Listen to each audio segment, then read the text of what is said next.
All right, time's now 4:44. Let's get back over to Peyton. Thank you, Leslie. Our heat wave continues on here as we wind down the last couple of days of summer.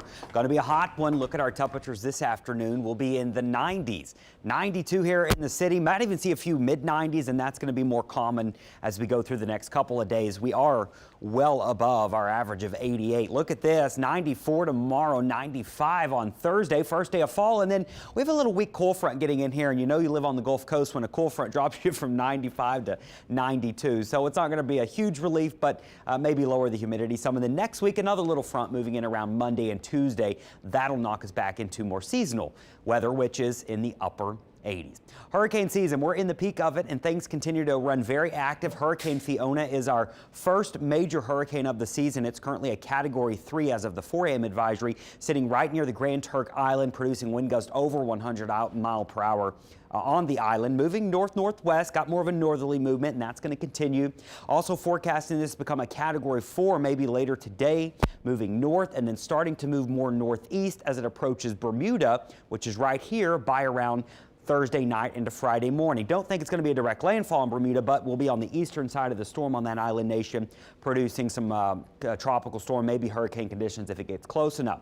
Then it moves to the north, Newfoundland, as we go into the weekend, getting a pretty big storm as well. So this is going to impact some land, just no mainland areas in the United States. So not worried about it here in the mainland U.S. Now deeper in the tropics, little subtropical storm trying to spin up. Maybe that gets the name Gaston, or maybe this one gets the name Gaston. It'll be a race. After Gaston is Hermine. So we could have two name systems here eventually. Now, of course, we're going to be watching this one, and this wave is still way out here. This is no immediate threat. We have no tropical threats to the Gulf Coast region through at least the next about 7 days. Now, next week, the end of September, beginning of October, maybe something we need to keep an eye on. It's looking pretty healthy this morning. It's going to be moving west, and here's a little preliminary timeline on it. By Thursday into Friday, getting into the Caribbean, so the end of this work week could have a system in the Caribbean here, passing mainly south of the Greater Antilles Islands, and then this weekend, maybe approaching the Jamaica area. Now, keep in mind, that's through about the next 5 to 7 days. And when you're looking at model accuracy,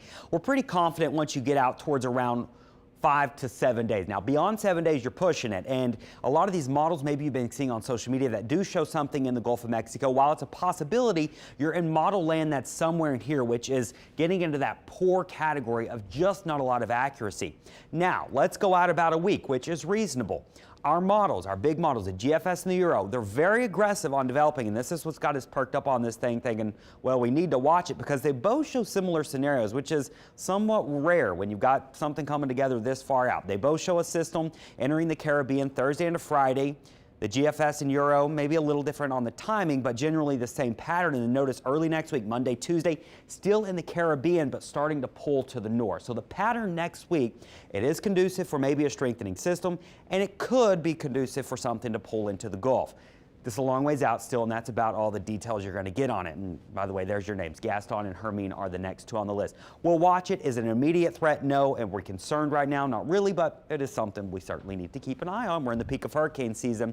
We're just staying hot and mostly dry all the way through Saturday. Next week, with the front approaching, we'll throw in a chance for a few showers and storms. Patty?